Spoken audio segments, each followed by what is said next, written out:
গল্প তাল নবমী। লেখক বিভূতিভূষণ বন্দ্যোপাধ্যায়। ঝমঝম বর্ষা, ভাদ্র মাসের দিন। আজ দিন 15 ধরে বর্ষা নেমেছে। তার আর বিরামও নেই, বিশ্রামও নেই। ক্ষুদিরাম ভট্টাচার্যের বাড়িতে আজ 2 দিন হাঁড়ি চড়েনি। ক্ষুদিরাম সামান্য আয়ের গৃহস্থ, জমি জমা সামান্য কিছু আয় এবং 2-4 ঘর শিষ্য যজমানের বাড়ি ঘুরে ঘুরে কায়ক্লেশে সংসার চলে। এই ভীষণ বর্ষায় গ্রামের কত গৃহস্থের বাড়িতেই পুত্রকন্যা অনাহারে আছে। ক্ষুদিরাম তো সামান্য গৃহস্থ মাত্র। যজমান বাড়ি থেকে যে কটি ধান এসেছিল তা ফুরিয়ে গিয়েছে। ভাদ্রের শেষে আউশ ধান চাষিদের ঘরে উঠলে তবে আবার কিছু ধান ঘরে আসবে। ছেলেপুলেরা দুবেলা পেট পুড়ে খেতে পাবে। নেপাল ও গোপাল ক্ষুদিরামের 2 ছেলে। নেপালের বয়স বছর 12, গোপালের 10।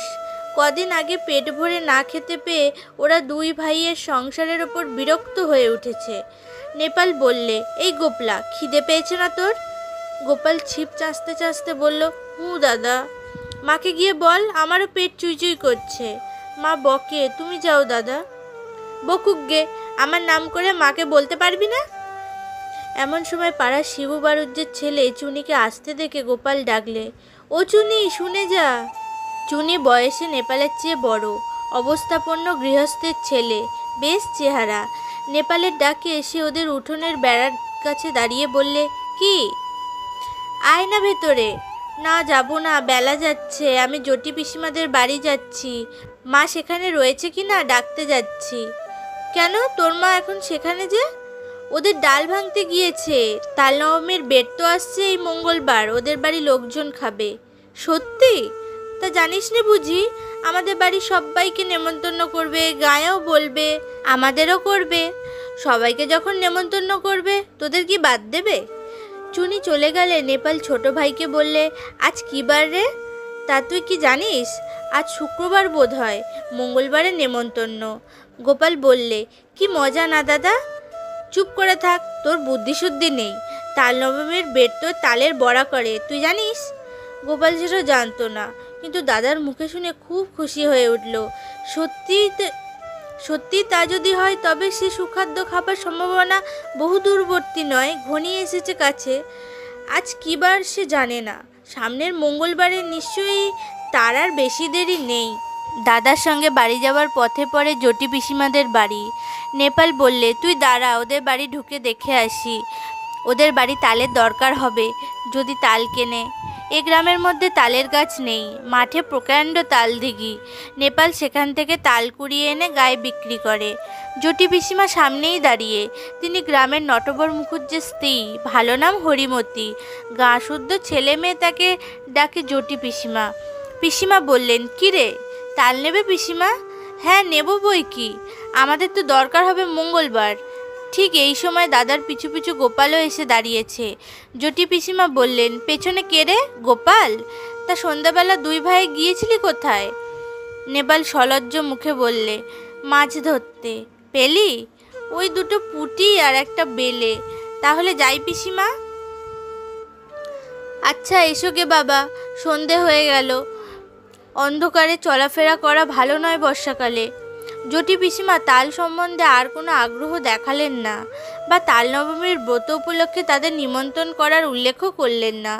যদিও দুজনেরই আশা ছিল হয়তো জটি পিসিমা তাদের দেখলেই নিমন্ত্রণ করবেন। এখন দরজার কাছে গিয়ে নেপাল আবার পিছন ফিরে জিজ্ঞেস করলে, তাল নেবেন তাহলে?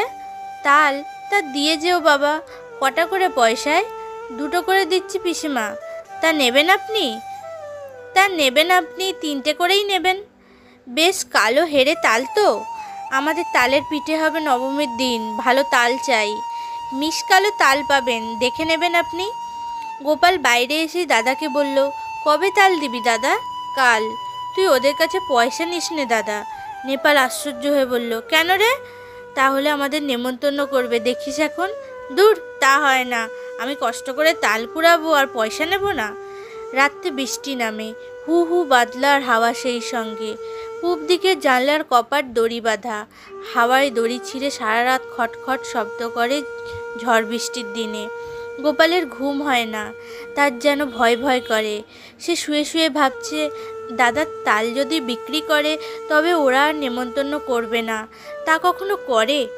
খুব ভোরবেলা উঠে গোপাল দেখলে বাড়ির সবাই ঘুমিয়ে, কেউ তখনও ওঠেনি। রাত্রের বৃষ্টি থেমে গিয়েছে, সামান্য একটু টিপটিপ বৃষ্টি পড়ছে। গোপাল এক ছুটে চলে গেল গ্রামের পাশে সেই তালদিঘির ধারে। মাঠে এক হাঁটু জল আর কাদা। গ্রামের উত্তরপাড়ার গণেশ কাউরা লাঙল ঘাড়ে এই এত সকালে মাঠে যাচ্ছে। ওকে দেখে বললে, কি খোকা ঠাকুর, যাচ্ছ কোনে এত ভোরে? তাল কুড়োতে দিঘির পাড়ে। বড্ড সাপের ভয় খোকা ঠাকুর, বর্ষাকালে ওখানে যেও না একা একা। গোপাল ভয়ে ভয়ে দিঘির তালপুকুরে তালের বনে ঢুকে তাল খুঁজতে লাগলো।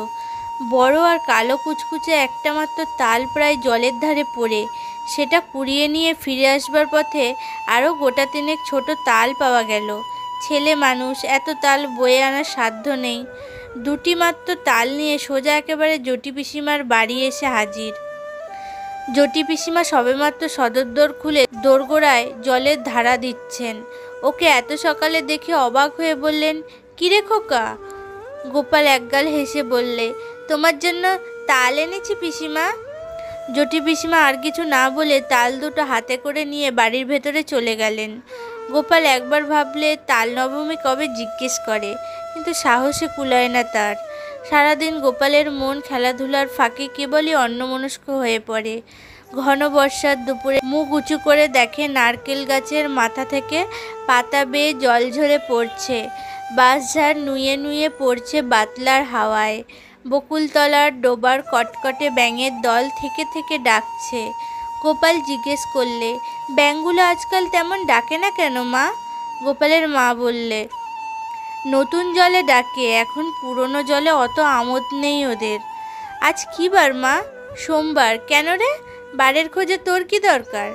মঙ্গলবারে তাল নবমী না মা? তা হয়তো হবে, কি জানি বাপু।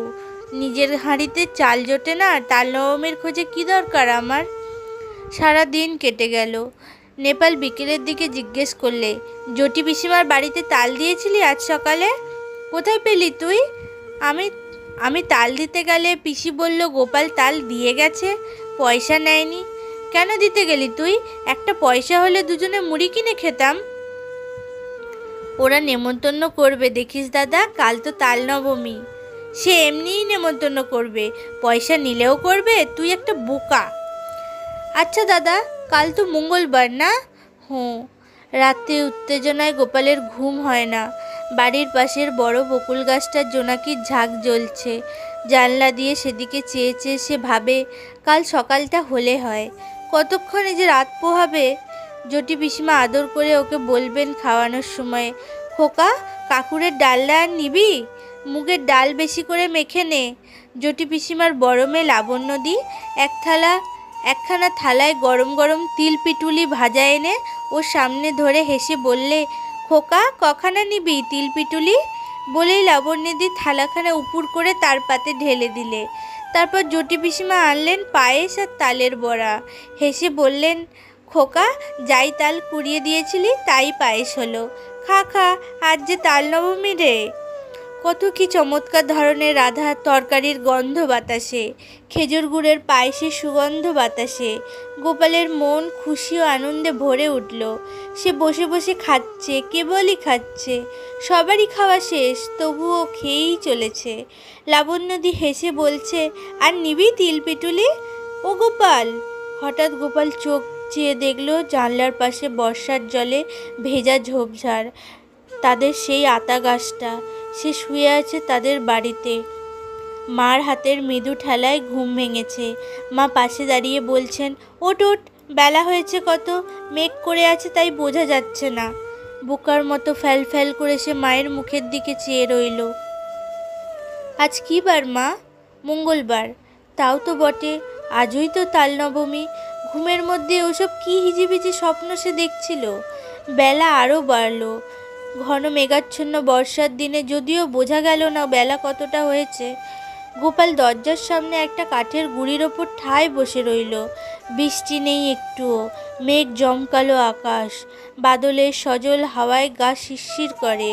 গোপাল আশায় আশায় বসে রইল বটে, কিন্তু কই, পিসিমাদের বাড়ি থেকে কেউ তো নেমন্তন্ন করতে এলো না অনেক বেলায়। তাদের পাড়ার জগবন্ধু চক্রবর্তী তার ছেলে মেয়ে নিয়ে সামনের পথ দিয়ে কোথায় যেন চলেছেন। তাদের পেছনে রাখাল রায়, তার ছেলে শানু। এ দলটি চলে যাবার কিছু পরে বুড়ো নবীন ভট্টাচার্য ও তার ছোট ভাই দিনু সঙ্গে একপাল ছেলে মেয়ে নিয়ে চলেছে। দিনু ভট্টাচার্যের ছেলে পুরুরাম ওকে দেখে বললে, এখানে বসে কেন রে, যাবি নে? গোপাল বললে, কোথায় যাচ্ছিস তোরা? জটি পিসিমাদের বাড়ি তাল নবমীর নেমন্তন্ন খেতে। করেনি তোদের? ওরা বেছে বেছে বলেছে কি না, সবাইকে তো বলেনি। গোপাল হঠাৎ রাগে অভিমানে যেন দিশেহারা হয়ে গেল। রেগে দাঁড়িয়ে উঠে বলল, কেন করবে না আমাদের নেমন্তন্ন? আমরা এর পরে যাব। রাগ করবার মতো কী কথা সে বলেছে বুঝতে না পেরে পুরুরাম অবাক হয়ে বললে, বারে, অত রাগ করছিস কেন, কি হয়েছে? ওরা চলে যাবার সঙ্গে সঙ্গে গোপালের চোখে জল এসে পড়ল। বোধহয় সংসারের অবিচার দেখেই। পথ চেয়ে সে বসে আছে কদিন থেকে, কিন্তু তার কেবল পথ চাওয়াই সার হলো। তার সজল ঝাপসা দৃষ্টির সামনে পাড়ার হারু, হিতেন, দেবেন, গুটকে তাদের বাপ কাকাদের সঙ্গে একে একে তার বাড়ির সামনে দিয়ে জটি পিসিমাদের বাড়ির দিকে চলে গেল।